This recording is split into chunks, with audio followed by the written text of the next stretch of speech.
தாய்மொழி தமிழ் சிறப்பு வாய்ந்தது. அந்த தாய்மொழி தமிழிலும் ஒவ்வொரு எழுத்தும் சிறப்பு வாய்ந்தது. அதிலே ஒரு எழுத்து வே. வே என்றால் தமிழிலே மறைந்திருந்து பாதுகாத்தல் என்று அர்த்தம். நம்முடைய மானத்தை மறைத்து பாதுகாப்பதால் அது வேட்டி வே. மரத்தை வளமாக மறைந்திருந்து பாதுகாப்பதால் அது வேர். மறைந்திருந்து விலங்குகளை தாக்கி கொள்வதால் அவன் வேடன். பயிர்களை மறைத்து பாதுகாப்பதால் அது வேலி. அதுபோல நிறைவாகும் வரை மறைவாக இருந்து நடைபெற்றுக் கொண்டிருக்கிற கூட்டத்தை வாழ்த்தி கொண்டிருக்கிற எங்கள் உயிர் தலைவன் மேதகவே பிரபாகரன் வாழிய வாழிய வாழிய.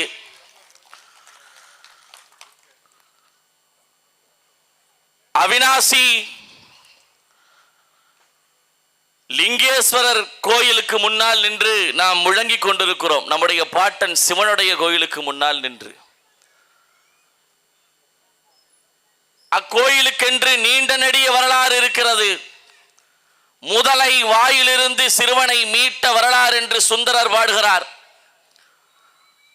எப்படி முதலையின் வாயிலிருந்து சிறுவனை மீட்டியதாக சுந்தரர் பாடுகிறாரோ அதை போல் 70 ஆண்டுகளாக திமுக அதிமுகவினுடைய முதலைகள் வாயிலே மாட்டிக் கொண்டிருக்கிற அந்த அவிநாசி சட்டமன்ற தொகுதியை இந்த திமுக முதலிடமிருந்து அதிமுக என்கிற முதலிடமிருந்து மீட்பதற்காக எப்படி சுந்தரர் பாடினாரோ அதுபோல் செந்தமிழன் சீமான் பாடி பாடி பாடி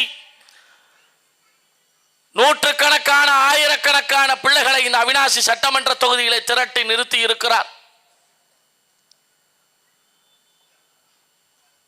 எழுச்சியும் புரட்சியுமான இந்த கூட்டத்தை தலைமை ஏற்று முன்னிலைப்படுத்தி நெறிப்படுத்தி நிகழ்த்தி கொண்டிருக்கிற நடத்தி கொண்டிருக்கிற அவிநாசி சட்டமன்ற தொகுதியினுடைய பொறுப்பாளர்கள் அனைவருக்கும் என்னுடைய நெஞ்சம் நிறைந்த நன்றியையும் பாராட்டுகளையும் இந்த இடத்திலே தெரிவித்துக் கொள்கிறேன். அன்பிற்கினிய சொந்தங்களே, அவிநாசி சட்டமன்ற தொகுதி என்பது விஐபி தொகுதி. தமிழ்நாட்டினுடைய சபாநாயகராக இருந்த ஐயா தனபால் அவர்களின் தொகுதி. திமுகவினுடைய இரும்பு தூணாக இருக்கிற ஐயா ஆர் ராசா அவர்களுடைய கண் அசைவுக்கு கட்டுப்படுகிற தொகுதி அவிநாசி சட்டமன்ற தொகுதி. ஐயா பா தனபால் அவர்களுக்கென்று ஒரு வரலாறு.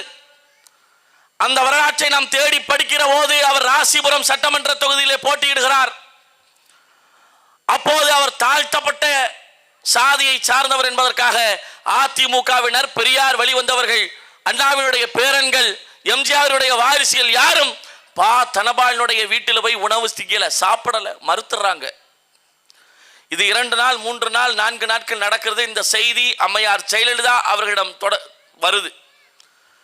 ஐயா தனபால் யாருக்குமே உணவு கொடுக்கல அப்படிங்கிற மாதிரி சொல்றாங்க. அப்போது அம்மையார் ஜெயலலிதா அவர்கள் பா தனபாலை அழைக்கிறார். என்ன தனபால், உங்க மேல நிறைய புகார் வருது, நீங்க பரப்புரைக்கு வரவங்க, பிரச்சாரத்துக்கு வரவங்களுக்கெல்லாம் நீங்க உணவு கொடுக்கறது இல்லையாமேன்னு கேட்குறாங்க அம்மையார் ஜெயலலிதா. அப்பா ஐயா பா தனபால் அவர் சொல்றாரு, ஐயா அம்மா, நான் தாழ்த்தப்பட்ட சாதியை சார்ந்தவனாக, அருந்ததி இனத்தை சார்ந்தவனாக இருப்பதனால யாரும் எங்க வீட்டில் வந்து உணவு திங்கல. நான் உணவு செஞ்சேன், ஆனா எல்லாரும் திங்க மறுத்துட்டாங்க, உங்கள்கிட்ட தவறா சொல்லியிருக்கிறாங்கன்னு சொல்லி ஐயா தனபால் அவர் சொல்றார். இதை கேட்டுக்கொண்ட அம்மையார் ஜெயலலிதா அவர் முதலமைச்சராக வந்த பிறகு எந்த உணவை உன் வீட்டில் திங்க மறுத்தார்களோ அந்த உணவுத்துறைக்கு அமைச்சராக ஐயா பா தனபாலை நியமிக்கிறார் ஜெயலலிதா. புரட்சி. ஆனால் இந்த செய்தியை நாம் ஏன் இந்த இடத்திலே பதிவு செய்கிறோம் என்றால், இப்படி அடிபட்டு மிதிபட்டு நசுங்கி அம்மையார் ஜெயலலிதாவிடம் மனமுருகி கெஞ்சி கண்ணீர் விட்டு கதறி கால் விடுத்து சட்டமன்ற உறுப்பினராகவும் சபாநாயகராகவும் அரியாசனத்திலே அமர்ந்து அழகு பார்த்த ஐயா தனபால் அவர்கள் எம்எல்ஏவாக இருக்கிற அந்த அவிநாசி சட்டமன்ற தொகுதிக்குள்ளே வஞ்சிவாளையம் பக்கத்தில் தாழ்த்தப்பட்ட பெண் சமையல் செஞ்சுட்டாங்கன்னு சொல்லி அங்க உணவு உண்ண மறுத்து அந்த பெண்ணை இந்த நிக்கிறாங்க பாருங்க, எங்க அம்மா வள்ளியம்மாள் என்கிற அந்த பெண்ணை ஆபாசமாக அந்த பகுதியினுடைய பஞ்சாயத்து தலைவர், இன்றைக்கு அதிமுகவோடு கைகோர்த்து நிற்கிற பாரதிய ஜனதாவை சேர்ந்த ஒரு தலைவர் பேசி வேலையை விட்டு துரத்துகிறார் என்றால் எவ்வளவு பெரிய கேடுகட்ட கேவலங்கட்ட மானங்கட்ட நாய்க்கு வரிசையில் நின்று நீங்கள் வாக்கு செலுத்தியிருக்கிறீர்கள். ஏன் உனக்கு உன் வீட்டுல வந்து சோறு திங்களேன்னு நீ அழுதியில, ஜெயலலிதா காலில் போய் விழுந்து சபாநாயகர பொறுப்பை நீ வாங்கினீல, உணவுத்துறை அமைச்சர் நீ வாங்கினீல. அப்போ நீ வந்து நீ மற்றவனுக்கு செய்யாட்டி பரவாயில்ல, உன்னுடைய சாதி பற்று, உன்னுடைய மதப்பற்று, உன்னுடைய கட்சி பற்று அதையாவது காட்டணும்ல. குறைந்தபட்சம் நீ பொதுமக்களுக்கு சேவையாற்றாட்டியும் பரவாயில்ல. இந்த அம்மா வஞ்சிவாளையம் பக்கத்தில் ஒரு அரசு பள்ளியில் சத்துணவு கூடத்தில் சமைச்சிருக்கிறாங்க. அங்கன்வாடியில் சமைச்சதுக்கு அந்த உணவை நாங்கள் சாப்பிட மாட்டோம்னு சொல்லி அவங்கள தரக்குறைவான வார்த்தைகளை பேசி அவங்களை வேற பக்கம் பணியிட மாற்றம் பண்ணுங்க, இல்லைன்னா நாங்கள் நடக்கிறதே வேற என்னன்னு சொல்லி கொலை மிரட்டல் விடுத்து அவங்கள 7 கிலோமீட்டர் தள்ளி ஒரு அங்கன்வாடியில் வேலை போட்டு அவங்களுக்கு பேருந்து ஏறி கூட பயணிக்க தெரியல, தினமும் நடந்து வராங்க. சொந்த ஊரை விட்டுட்டு சொந்த பகுதியை விட்டுட்டு 7 கிலோமீட்டர் தள்ளி ஏன் நீ வேலைக்கு போறீங்க? இதான் ஏன் தடத்துல பதிவு செய்கிறோம்னா, காவல்துறை நீங்க வீடியோ எடுத்துட்டு இருக்கிறீங்க, உளவுத்துறை உட்கார்ந்து கேட்டுக்கொண்டு இருக்கிறீங்க. எங்களுடைய அடுத்த கட்ட போராட்டம் என்பது வீரியமான போராட்டமாக இருப்போம் என்பதை இந்த இடத்துல உளவுத்துறைக்கு நாங்கள் பதிவு செய்து கொண்டிருக்கிறோம். சொல்லி உடனே இந்த பிரச்சனைக்கு உடனடியாக தீர்வு கொடுக்கணும். நாங்க மற்ற கட்சி மாதிரி கூல கும்பிடு ஓட்டு அவனை இவனை தாஜா பண்ணி அரசியல் பண்ண வேண்டிய அவசியம் எங்களுக்கு இல்ல. உயிரே போனாலும் மயிர் போச்சு என்று சொல்லி நடக்கக்கூடிய கட்சி நாம் தமிழர் கட்சி. இந்த இடத்துல பதிவு பண்றோம். ஐயோ இவருக்கு வந்து பேசுனா இந்த ஜாதிக்கார ஓட்டு போட மாட்டான், அவருக்கு வந்து பேசுனா அந்த ஜாதிக்கார ஓட்டு போட மாட்டான், இவங்களுக்கு போய் நின்னா அவங்க வரும், அந்த மயிரெல்லாம் எங்களுக்கு இல்ல. உடனடியாக அந்த பிரச்சனைக்கு நீங்க தீர்வு கொடுக்கல, தீர்வை நோக்கி நகர்க்கிற பயணத்தை நாம் தமிழர் கட்சி அவிநாசி தொகுதி முன்னெடுக்கும். எழுதி வச்சுக்கோங்க. அவ்வளவு கோபம் வன்மம் எல்லாம் சொல்றது. காசியில வாசி அவிநாசி, காசிக்கு போனா முழு புண்ணியம்ங்க, அரை புண்ணியம் வேணுமா அவிநாசிக்கு வாங்க. இன்னுமா உங்க புண்ணியம் போகல, இன்னுமா உங்க பாவம் போகல, இருக்குது பாவம் இருக்குது. உங்க கைகளில உள்ளங்களிலே மூளைகளிலே பாவம் இருக்குது. பாவம் போக எங்க போகணும்? காசிக்கா? வாக்குச்சாவடியில வரிசையில் நின்று ஏர்களப்பை விவசாயிக்கு வாக்கு செலுத்தி விட்டு வீட்டில் போய் உட்கார், உன்னுடைய மொத்த பாவம் தீர்ந்துச்சு. உன் மொத்த பாவத்தையும் நீ செலுத்துகிற ஒத்த ஓட்டு முடிச்சு. ஏன் 60 ஆண்டு கால அழுக்கு இந்த திமுக, அதிமுக, பாஜக, காங்கிரஸ் 60 ஆண்டு கால அழுக்கு. 4 ஆண்டுகள் நல்லாட்சி கொடுக்க துப்புள்ள, தேர்தலுக்கு 4 மாதம் இருக்கும் போது பொங்கலுக்கு 3000, இந்த ஒரு நகைச்சுவை வரும்ல, 4000, 5000, 6000. என்னடா எங்கள் பெண்கள் வீதியில இறங்கி எங்களுக்கு மாசம் 1000 ரூபாய் கொடுங்கன்னு போராடினாங்களா? இல்ல பொங்கலுக்கு 3000 கொடுங்கன்னு போராடினாங்களா? இல்ல நீங்கள் வருட வருடம் அந்த காசை கொடுத்துட்டு தான் இருக்கிறீங்களா? இல்ல, எங்களுக்கு நல்ல வேலை, வேலைக்கேற்ற ஊதியம். எங்க அம்மா வள்ளியம்மாள் உட்கார்ந்து இருக்கிறாங்க, அவங்க மாசம் 3000 1000 ரூபாய் கொடுங்க நான் போராடுறீங்க. பொங்கலுக்கு 3000 ரூபாய் கொடுங்க நான் வரிசையில் நிற்கிறீங்க. எனக்கு நான் அங்கன்வாடியில எனக்கு வேலை கொடு, என்னுடைய வாழ்வாதாரத்தை உயர்த்து, எனக்கா நான் செய்கிற வேலைக்கு எனக்கான சம்பளத்தை கொடு, அதை கொண்டு வாழ்கிற பெருமை மிக்க வாழ்க்கை எனக்கு கொடுன்னு சொல்லிதான் நிக்கிறாங்க. அதனாலதான் அவங்க போராடிட்டு இருக்கிறாங்க. காலையில வந்து கண்ணீர் மழுக கதறாங்க எங்க கையை பிடிச்சிட்டு. நாங்கெல்லாம் அவங்க மகன் வயசு எங்க கையை பிடிச்சிட்டு அழுகிறாங்க. நான் யாரையோ பார்த்துட்டேன், கலெக்டரை பார்த்துட்டேன், கமிஷனரை பார்த்துட்டேன், எம்எல்ஏவை பார்த்துட்டேன், கீதா ஜீவனை பார்த்துட்டேன், யாருமே எனக்கு ஒரு தீர்வை சொல்லல. கடைசியா இந்த இனத்திற்கு இருக்கிற கடைசி நம்பிக்கை செந்தமிழன் சீமானின் தம்பிகள்னு உங்கள்கிட்ட வந்திருக்கேன்னு சொல்லி, சரிங்கம்மா நீங்க போங்க நாங்க பார்த்துக்கிறோம் சொல்ல. இல்ல நான் மாலை இருந்து காலையில வந்தவங்க அவங்க 10 மணிக்கு மாலை இரவு வரை இருந்து இந்த கூட்டத்தை நான் பார்த்து விட்டு உங்கள் கருத்துக்களை உள்வாங்கி விட்டு தான் செல்வம் சொல்லி இந்த இடத்துல கூட்டத்தில் உட்கார்ந்து இருக்காங்கன்னா அதுதான் புரட்சி, அதுதான் மாற்றம். எங்கள் உறவுகள் உங்க இடத்துல சின்ன சின்ன துண்டறிக்கைகளை கொடுத்துருப்பாங்க. அந்த துண்டறிக்கையில அன்னூர் சிப்காட்டை பற்றி போட்டிருக்கு. இந்த பூமியை பற்றி, இந்த மண்ணை பற்றி, இந்த மலைகளை பற்றி, இந்த ஆறை பற்றி இங்க யாருக்கு கவலை இருக்கு? யாருக்கு கவலை இருக்கு? நாங்கள் கேட்கிற கேள்வி, இன்றைக்கு நகை 1 லட்சம் ரூபா, நான் ஒரு 50 பவுன் என்னுடைய மகளுக்கு சேர்த்து வச்சுட்டேன், உங்க மகன் நல்லா வாழ்ந்துரும் நினைக்கிறீங்களா? அப்படி வாழ்ந்துரும்னா ரிதன்யா வாழ்ந்துருக்குமே, 200 பவுன் போட்டு கட்டி கொடுத்தாங்களே. என் மகனுக்கு ஒரு BMW கார், ஆடி கார் வாங்கி கொடுத்துட்டேன், 50 லட்சம் ரூபாய்க்கு வீடு கட்டிட்டேன், என்னுடைய சந்ததி முழுக்க நல்லா இருந்துரும் நினைச்சிருக்கீங்களா? மனசாட்சி நெஞ்சில கை வச்சு சொல்லுங்க, நல்லா இருந்துருமா? சுத்தமான காற்று சுவாசிப்பதற்கு இல்ல, குடிக்கிற தண்ணி பெருந்துறையில சிப்காட்டு சொல்றான், நாங்க தான் அவினாசி அத்திக்கடவு திட்டத்தை கொண்டு வந்தோம், 60 ஆண்டு கால திட்டத்தை அதிமுக ஆட்சி தான் நிறைவேற்றியது என்று மாறுதட்டி சொல்கிற மகத்தானவர்களே, பெருந்துறை சிப்காட் என்று தொடங்கியது உங்கள் அதிமுக ஆட்சியில. அன்னூர் சிப்காட்டை 2800 ஏக்கர் விவசாய நிலங்களை பால்வெடுத்த திட்டம் போட்டது உங்கள் அதிமுக ஆட்சியில. இன்றைக்கு என்னாச்சு பெருந்துறை சிப்காட்டுல? பெருந்துறையை சுற்றி 26 கிலோமீட்டருக்கு தண்ணி எடுத்து குடிக்காதீங்கிறான். பெருந்துறையை சுற்றி 26 கிலோமீட்டருக்கு நல்ல தண்ணீர் இல்ல, 26 கிலோமீட்டருக்கு அடுத்தாவது நல்ல தண்ணீர் இருக்கானா? அதுவும் இல்ல. அப்போ நீ அருகில் இருக்கிற அன்னூர், தத்தனூர், கருவலூர், நீ சிப்காட்டை தொழிற் பூங்காவை கொண்டு வந்து ஓடும்போது அவினாசியிலே 11 கிலோமீட்டர் தள்ளி இருக்குது, 15 கிலோமீட்டர் தொலைவு. அப்போ இங்க தண்ணீர் வளம் பாதிக்கப்படுமா படாதா? நீ நகை சேர்த்து வச்சிருக்க, பணம் சேர்த்து வச்சிருக்க, காரு, பங்களா எல்லாம் இருக்கு, ஆனால் குடிக்க தண்ணி இல்ல. 20 ரூபா 30 ரூபா கொடுத்து 1 லிட்டர் தண்ணி வாங்கி குடிக்கிற இடத்துல உன்னுடைய மகளை, உன்னுடைய மகனை, உன்னுடைய பேரனை, உன்னுடைய பேத்தியை இந்த இடத்துல நீ விட்டுட்டு போறியா? இந்த இடத்துல விட்டுட்டு போற? சுவாசிக்க சுத்தமான காற்று இல்லை, இங்கேயா விட்டுட்டு போற? எந்த பயிர் ஓட்டாலும் நாசமாகி விடுகிற, மண்ணை மலடாக்கி வைத்திருக்கிற இந்த கேடுகட்ட திராவிட ஆட்சியில நீ விட்டுட்டு போற? அன்னூர் சிப்காட்டிலே உருவாகக்கூடிய கழிவுகளை பவானி ஆற்றிலே கலக்கிற வகையிலே பவானி ஆறு வரை இந்த திட்டத்தை நீட்டி வைத்திருக்கிற இந்த திராவிட பூதங்களுக்கா நீ வரிசையில் நின்று வாக்கு செலுத்தி வெல்ல வைக்க போற? நீ செத்து விடுவாய். இன்னும் 50 ஆண்டுகள், 100 ஆண்டுகள், 200 ஆண்டுகள் கழித்து வரக்கூடிய உன்னுடைய சந்ததிகள் இந்த அவினாசியில எப்படி வாழும், திருப்பூரிலே எப்படி வாழும், பல்லடத்திலே எப்படி வாழும் என்கிற கேள்வியை அறிவார்ந்த பொதுமக்களே, ஆங்காங்கே நின்று கேட்டுக்கொண்டிருக்கிற அறிவு சார்ந்த பெருமக்களே, இதயத்திலே கை வைத்து நீங்கள் பதில் சொல்லுங்கள். நீங்கள் எந்த கட்சியாக வேண்டுமானாலும் இருங்கள், நாங்கள் கேட்கிற கேள்விக்கு நேர்மையாக பதில் சொல்லுங்கள். இங்க கூடியிருக்கிறவன் எல்லாம் என்ன வானத்திலிருந்து விழும்போதே சீமான் கட்சின்னு விழுந்தவனா? இங்க இருக்கிறவன் எல்லாருக்கும் 25, 30, 40, 50, 60 வயசு. இங்க உட்கார்ந்து இருக்கிற எல்லாரும் உட்கார்ந்து இருக்கிறோம்.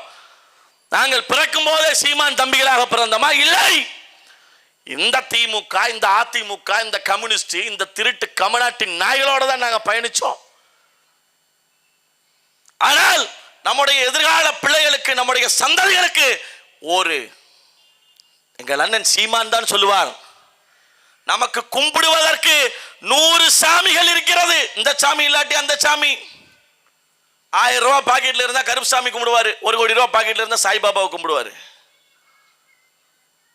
கும்பிடுவதற்கு 100 சாமிகள் இருக்கிறது, ஆனால் நீ வாழ்வதற்கு ஒரே ஒரு பூமி தான் இருக்கிறது என்று எங்கள் அண்ணன் சீமான் முழங்கினான். சாமியை காப்பாற்ற, சாதியை காப்பாற்ற, மதத்தை காப்பாற்ற இங்கு 1000 கட்சிகள் இருக்கிறது. நீ வாழ்கிற பூமி தாயை காப்பாற்ற இங்கு செந்தமிழன் சீமானும் நாம் தமிழர் கட்சி மட்டும்தான் இருக்கிறது. இதையெல்லாம் எப்படி கடந்து போறது? எங்கள் ஐயா வெங்கடாசலபதி பதிவு செய்ததை போல 1 பைசா மின்கட்டண உயர்வை குறைப்பதற்காக போராடி கருணாநிதியினுடைய ஆட்சியிலே ஆயி கவுண்டர், மாரப்ப கவுண்டர் என்று 3 விவசாயிகள் தன் இன்னுயிரை பெருமாநல்லூர் மண்ணிலே, இதே அவினாசி பெருமாநல்லூர் சாலைகளை இழந்திருக்கிறான். அன்றைக்கும் போராடினால் காவல்துறை சுடுகிறது, இன்றைக்கும் போராடுகிறோம். தூத்துக்குடியிலே இந்த கேடுகட்ட எடப்பாடி பழனிசாமியுடைய ஆட்சியிலே 19 பேர் சுட்டு படுகொலை செய்யப்படுகிறார்கள் என்றால் நீ விடுதலை பெற்ற இந்தியாவில் வாழ்ந்து கொண்டிருக்கிறாயா? இல்லை அடிமை இந்தியாவில் வாழ்ந்து கொண்டிருக்கிறாயா? உன்னுடைய கேள்வியை நீ மனசுல கேளு. அடிமை இந்தியாவில் விடுதலையே வேட்கையானது, சுதந்திர இந்தியாவில் விடுதலையே வாழ்க்கையானது, போராட்டமே வாழ்க்கையானது எழுதுறானே. இதையெல்லாம் மாற்ற யார் வருவா? வானத்தில் இருந்தா இயேசு போல, நபிகள் நாயகம் போல, கிருஷ்ண பரமாத்மா போல வானத்திலிருந்து யாராவது மீட்பர்கள் வரப்போறார்களா? இல்லை. அதனால் உறவுகளே, உங்கள் வயிற்று பிள்ளைகள் நாங்கள் வந்திருக்கிறோம். நாங்கள் ராசிபுரத்திலிருந்து கடன் வாங்கி வேட்பாளரை போடல. நாங்கள் திருக்கழுக்குன்றத்திலிருந்தே கடன் வாங்கி வேட்பாளரை போடல. நாங்கள் பெரம்பலூரில் இருந்து, நீலகிரியில் இருந்து கடன் வாங்கி வேட்பாளரை போடல. திமுக அதிமுகவை போல நான் வேட்பாளராக போட்டியிடணும்னா விருப்ப மனு. ஒரு விருப்ப மனு எவ்வளவுன்னு கேட்டீங்கன்னா 10,000 ரூபாய். அதிமுக திமுக நான் இந்த தொகுதியில போட்டியிடுறேன்னு சொல்றதுக்கு 10,000 ரூபாய் கொடுக்கணும். என்ன நாங்க விருப்ப மனு வாங்கி திமுகவை போல நேர்காணல் நடத்தி, என்ன நேர்காணல்? என்ன நேர்காணல்? வேட்பாளர் உள்ள வருவாங்க. ஐயா, என்ன நீ மக்கள் பணி செஞ்சதை பத்தி சொல்ல போறியா? ஸ்டெர்லைட்டுக்கு எதிராக போராடி இருக்கேன்னு சொல்ல போறியா? தூத்துக்குடி துப்பாக்கி சூட்டுக்கு எதிராக நான் போராடி வழக்கு வாங்கியிருக்கேன்னு சொல்ல போறியா? இல்ல கெயில் குழாய் எதிர்த்து நாங்கள் போராடி வழக்கு வாங்கியிருக்கேன்னு சொல்ல போறியா? இல்ல ரிதன்யாவினுடைய மரணத்திற்கு நீதி கேட்டு நான் போராடி இருக்கேன்னு சொல்ல போறியா? என்ன சொல்ல போற நீ? ஐயா, தொகுதிக்கு 100 கோடி செலவுன்றீங்கயா, கட்சிக்கு 50 கோடி நிதி கொடுத்துறீங்கயா, வெயிட்டிங் லிஸ்ட். அதுக்கு அடுத்து அவினாஷ் தொகுதி கொடுத்துட்டு வருவார் வேட்பாளர் கூட்டத்துக்கு. ஐயா, கட்சிக்கு 200 கோடி நிதி கொடுத்துறீங்கயா, தொகுதிக்கு 300 கோடி செலவு பண்றீங்க. நீ தான் கேண்டிடேட், வேட்பாளர் அறிவிச்சிருவாங்க. அப்படியே அறிவிக்கிறோம். எங்க அக்கா மேனகாட்ட கேட்டு பாருங்க. அப்படியே எங்க அண்ணன் சீமான் நோட்டு அப்படியே கொடுத்தாரு சீட்டு. எங்க அண்ணன் சீமான் வந்து மேனகா காட்ட 1 கோடி ரூபாய் கேட்டிருந்தா அந்த அக்கா சொல்லியிருக்கு, நான் பஸ்ஸுக்கே பக்கத்து வீட்டுல இருந்தா வாங்கிட்டு வந்திருக்கேன்னு சொல்லியிருக்கு. அப்படித்தானே? யார் இந்த மகள்? இதே அவினாசி காந்திபுரத்திலே பிறந்து வளர்ந்து இந்த மக்களுக்காக உண்மையும் நேர்மையுமாய் களத்தில் நின்று கொண்டிருக்கிற நம்முடைய மகள் மேனகா. மேனகா என்றால் பெயர் அர்த்தம் பார்த்தேன், ஒப்பிட முடியாத அளவிற்கு உயர்ந்தவள் அந்த பெயருடைய அர்த்தம். அப்போ முடிவு செய்தோம், அண்ணன் சீமான் அவர்கள் ஒப்பிட முடியாத அளவிற்கு உயர்ந்த மேனகாவை நம்முடைய அவினாசி சட்டமன்ற தொகுதியிலே நிறுத்தி இருக்கிறார். அவரை விவசாய சின்னத்திலே வாக்கு செலுத்தி வெல்ல வைக்க வேண்டியது நம்ம ஒவ்வொருடைய கடமை. இன்னொரு மேனகா இருக்கு, திருட்டு மேனகா. காங்கிரஸ்ல திருட்டு மேனகா. அப்படி என்னமோ வன விலங்குகள் மேல அக்கறை இருக்கிறது மாதிரி, நாய் மேல, நரி மேல, பூனை மேல, எல்லாத்து மேலே அக்கறை இருக்கிற மாதிரி ஒரு மேனகா. ராகுல் காந்தியினுடைய தங்கை.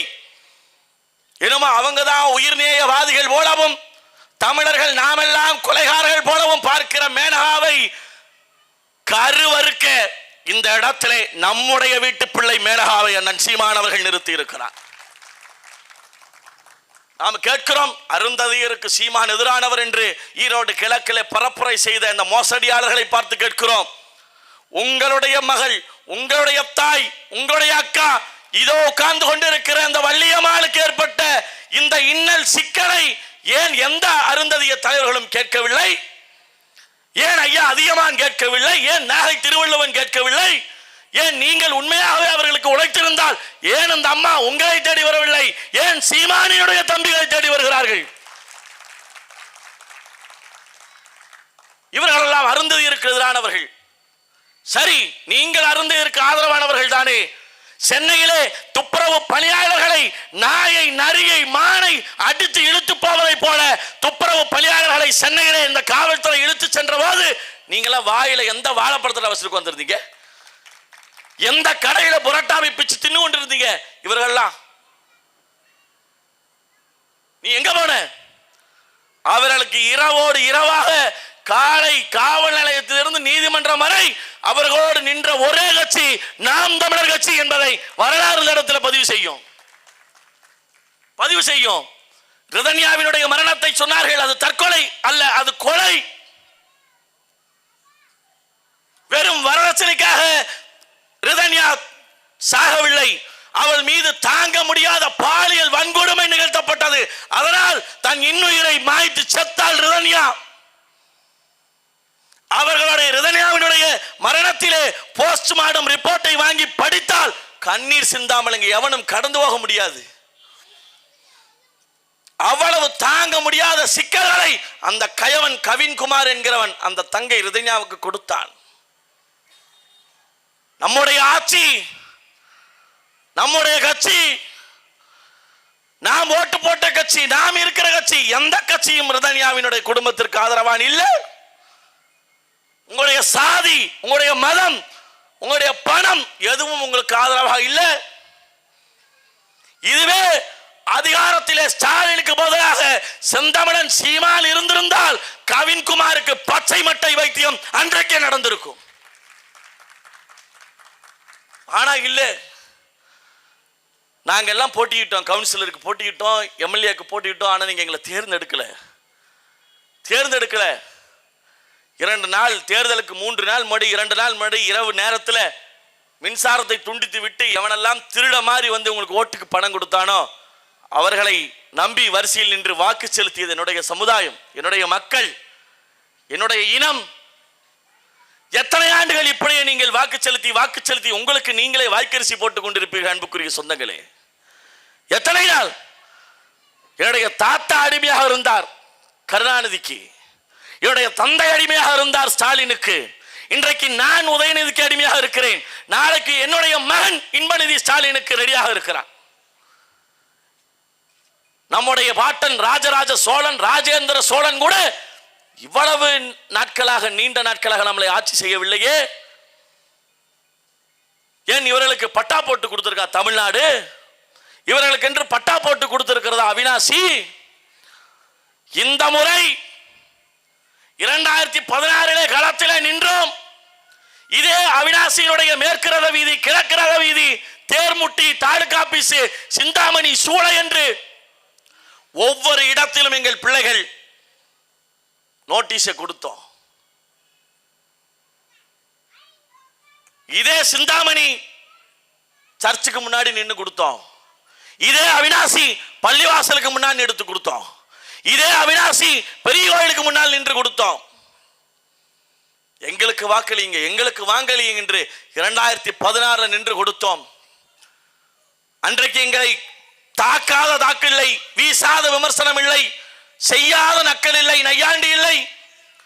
எந்த தைரியத்திலே தனிச்சு நீங்க போட்டிடுறீங்க? 234 பேர் உங்க கட்சியில இருக்கிறார்களா என்று கேட்டார்கள்.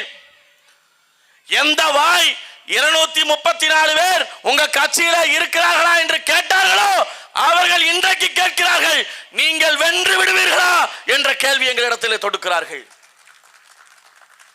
ஏன் வரலாற்றில் தோத்து தோத்து தோத்து தோத்து ஒரு கட்சி வளரும் என்றால் அது நாம் தமிழர் கட்சி மட்டும்தான். 2016 முதல் தேர்தல் 5 லட்சம் வாக்குகள். 2019 பாராளுமன்ற தேர்தலிலே 17 லட்சம் வாக்குகள். 17 லட்சம் வாக்குகள் இருந்தால் பல கோடி. ஒரு சீட்டு 2 சீட்டு, இன்னொரு திருமாவளவன் போல, இன்னொரு வைகோ போல, இன்னொரு ராமதாஸ் போல, இன்னும் இந்த தமிழினத்தில் பிறந்த இன்னொரு தலைவர்கள் போல, இஸ்லாமிய இயக்கங்கள் போல, சாதி கட்சிகள் போல ஒரு சீட்டுக்கும் 2 சீட்டுக்கும் கோடிகளுக்கும் தடம் புரண்டு மாறி இருக்கும். ஆனால் அதற்கு பிறகு 21 அதைவிட கூடுதலாக ஓட்டு, 40 லட்சம் ஓட்டு. என்ன சீமான் தம்பிகளும் 300 கோடி ரூபாய் சம்பளம் வாங்கக்கூடிய மிகப்பெரிய நடிகர்கள் சினிமாவிலிருந்து வந்தார்களா? 300 கோடி ரூபாய் 400 கோடி ரூபாய் சம்பளம் வாங்கி கொண்டு வந்தார்களா? இல்லை கருணாநிதி போல பெரிய தலைவனுடைய மகனா? இல்லை எம்ஜிஆர் ஜெயலலிதா கட்டி வைத்திருந்த பேர் இயக்கத்தை காலிலே விழுந்து கவட்டையிலே விழுந்து கட்சி ஆட்டை போட்டுக்கிட்டு வந்தோமா? இல்லை கம்யூனிஸ்டுகள் போல 5க்கும் 10க்கும் நக்கி பிழைக்கிற நாய் வேலையை பார்த்தோமா? இல்லை ஐயா ராமதாஸ் போல, திருமாவளவன் போல பல கோடி ரூபாய்க்கு தன்னுடைய கட்சி அடமானம் வச்சோமா? இல்லை. சீமான் யார்? ஏதோ தமிழ்நாட்டிலே சிவகங்கையிலே சீமை கருவேலம் நிறைந்த மண்ணிலிருந்து திரைப்படம் எடுத்து பஞ்சம் விளைக்கலாம் என்று சென்னைக்கு வந்தவர். அதை போலத்தான் நானும், அதை போலத்தான் மேனகா, அதை போலத்தான் இங்கு மருத்துவர் சதீஷ், அதை போலத்தான் இங்கு வெங்கடாசலபதி, அதை போலத்தான் இங்கு வான்மதி வேலுச்சாமி, அதை போலத்தான் அபிடயா. எல்லோருக்கும் அவரவர் குடும்பம், அவரவர் பொருளாதாரம், அவரவர் வாழ்க்கை. 2009 1,76,000 தமிழச்சிகள் தாலி அறுபட்டு விழுந்த போது எவனெல்லாம் தமிழினத்தின் தலைவன், நான் தான் தமிழினத்தின் தலைவன் என்று பீத்திக் கொண்டிருந்தானோ, யாரெல்லாம் தமிழ்நாட்டில் எதிர்க்கட்சியாக இருந்தானோ அவனெல்லாம் நம்மை கைகழுவி விட்டு பதவி சுகத்துக்காக, சொந்த அறிப்புக்காக டெல்லியிலே போய் கால் கழுவி கொண்டிருந்தான், கக்கூஸ் கழுவி கொண்டிருந்தான். அன்றைக்கு இதே போல ஒரு மேடையிலே ராமேஸ்வரத்திலே சீமான் என்கிற ஒரு இளைஞன் ஏறி நின்று எரிமலை பிளம்பாக வெடித்தான். என்னை போல லட்சக்கணக்கான கோடிக்கணக்கான இளைஞர்கள் சீமான் பின்னால் திரண்டு நின்றோம். நாம் எந்த அரசியல் கட்சி நம்பி பயனில்லை. எல்லோரும் ஒரு சீட்டுக்கும் 2 சீட்டுக்கும் மண்டி ஓட்டு நக்கிற நாய்கள். நாம் புலிகளாக மாறி களத்தில் நிற்க வேண்டும் என்று உறுதி எடுத்தோம். கட்சியினுடைய முதல் மாநாடு மதுரையில் அறிவித்தோம். தேசிய கட்சி, திராவிட கட்சி எவனோடும் கூட்டணி இல்லை என்று கட்சியினுடைய முதல் பொதுக்கூட்டத்திலே, முதல் மாநாட்டில் அறிவித்தோம். 18 ஆண்டுகள் ஆகிறது. இன்றைக்கும் எவனோடும் கூட்டணி இல்லாமல் ஒரே கட்சி தனிச்சு நிற்குது, அது நாம் தமிழர் கட்சி. முடியுமா? முடியுமா? எங்கள் அண்ணன் எங்களுக்கு கற்பிச்சு தந்தது ஒண்ணுதான், நீ ஓட்டுக்கானவன் அல்ல, இந்த நாட்டுக்கானவன். கமலஹாசன் வந்தார். எப்படி இந்த பிணநாயகனுக்கு, ஜனநாயகன் அல்ல பிணநாயகன், எப்படி இந்த பிணநாயகன் வருகிற போது இந்த குஞ்சுகள், ஆணில் குஞ்சுகள் விஜய் நோக்கி ஓடுகிறதோ, அதே போல் கமலஹாசன் பின்னால் நிறைய பேர் வாட்ஸ்அப் ஸ்டேட்டஸ் வச்சாங்க. நாங்க அவினாசி, இதே அவினாசி பள்ளியில என்னோடு படித்த நண்பர்கள், அண்டை வீட்டுக்காரர், எதிர் வீட்டுக்காரர், இதே கல்லூரியில என்னோடு படித்த நண்பர்களாம் மக்கள் நீதி மையத்தினுடைய ஸ்டேட்டஸ். கருணாநிதி கொடுத்த டிவியை டார்ச் லைட்டார் ஓங்கி உடைத்து நாம தான் மாற்றம்னாரு. வீதி வீதியாக இதே அவினாசியில வந்து பேசினார் புதிய பேருந்து நிலையம் முன்பாக. கமலஹாசன் நமக்கு ஒரு விடுவை தருவார் என்று தேடி தேடி போய் வாக்கு செலுத்தினீர்கள். கமலஹாசன் சொன்னால்தான் காவேரியே வரும் என்று பேசிய போது சீமான் தம்பிகள் சொன்னோம், கமலஹாசன் கூப்பிட்டால் அவர் பொண்டாட்டி கௌதமியே வராத போது காவேரி எப்படி வரும்னு கேட்டோம். அன்றைக்கு எங்கள் நண்பர்கள் எங்களோடு கோபித்துக் கொண்டார்கள். இல்லை இல்லை கமலஹாசன் தான் மாற்றம் என்றார்கள். ஏறத்தாழ 4% ஓட்டுகளை கமலஹாசனுக்கு போட்டார்கள். என்ன ஆனது? அந்த நடிகர் உங்களோடு நின்றாரா? அன்னூர் சிப்காட்டுக்காக வந்து அந்த நடிகர் கமலஹாசன் பேசினாரா? வேளம்பட்டியிலே சுங்கச்சாவடி அமைக்கிற போது அவர் வந்து நின்று போராடினாரா? பல்லடத்திலே கிஸ்கால் இரும்பு உருக்காலையை தடை செய்ய வேண்டும் என்று போராடிய போது கமலஹாசன் கட்சியை சார்ந்தவர்கள் வந்து நின்றார்களா? ரிதன்யாவின் மரணத்திற்கு நீதி கேட்ட போது கமலஹாசன் வாய் திறந்து ஒரு அறிக்கையை விட்டிருப்பாரா? நீங்கள் தேடி தேடி கூத்தாடிக்கு வாக்கு செலுத்தினீர்கள். அவன் ஒரே ஒரு ராஜ்யசபா எம்பிக்கு மண்டி ஓட்டு நக்கிட்டான். இதேதான் விஜய்க்கும் நடக்கும். இன்றைக்கே அவருக்கு சென்சார்ல மிகப்பெரிய ட்ரபிள். இன்றைக்கே யோசித்துக் கொண்டிருப்பார். அவர் 300 கோடி ரூபாய் போட்டு 3000 கோடி ரூபாய் எப்படி சம்பாதிக்க முடியும் என்றுதான் நினைப்பார். மக்களுக்கு சேவை செய்ய களத்தில் வருவாங்க நினைக்கிறீங்களா? 2026 தேர்தல் முடியிட்டோம். நாங்க சொன்னதெல்லாம் நடந்திருக்குது. ஐயா அண்ணாமலை சொன்னாரு 2024க்கு பிறகு நாம் தமிழர் என்கிற கட்சியே இருக்காது என்று சொல்லி அண்ணன் அண்ணாமலை அவர்கள் பதிவு செய்தார். அண்ணன் சீமான் அவர்கள் சொன்னார் 2024க்கு பிறகு நானும் இருப்பேன், நாம் தமிழர் கட்சியும் இருக்கும், என்னுடைய லட்சியமும் இருக்கும். ஆனால் அண்ணாமலை எந்த குப்பை தொட்டியில் கிடப்பார் என்று தெரியாது என்று சொன்னார். இன்றைக்கு 2026 நாம் தமிழர் இருக்கிறது. கொள்கை, கோட்பாடு, லட்சியம், மேடை எல்லாம் இருக்கிறது. ஆனால் அண்ணாமலை பாஜகவில் எந்த இடத்தில் இருக்கிறார்?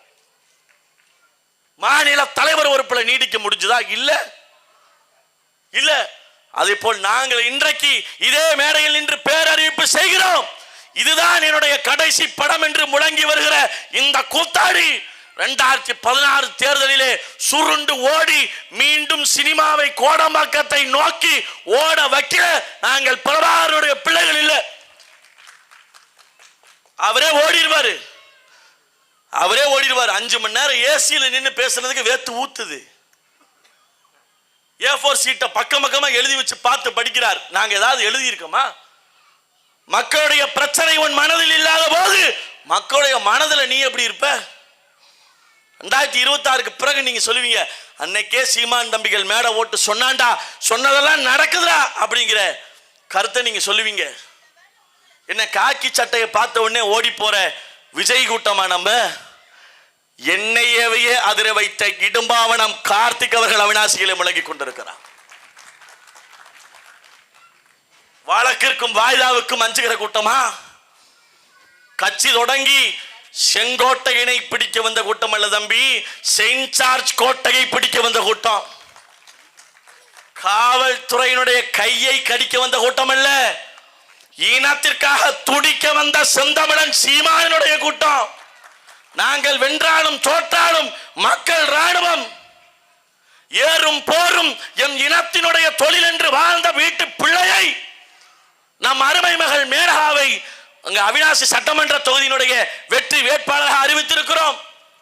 இன்றைக்கு அவிநாசியிலே திரளாக வாழ்ந்து கொண்டிருக்கிற தேவேந்திர குலத்தை சார்ந்த உயிருக்கிணைய உறவுகளே, நீங்கள் இந்த நேரத்திலே நாம் தமிழர் கட்சியோடு கைகோர்த்து நிற்க வேண்டியது உங்கள் தார்மீக கடமை.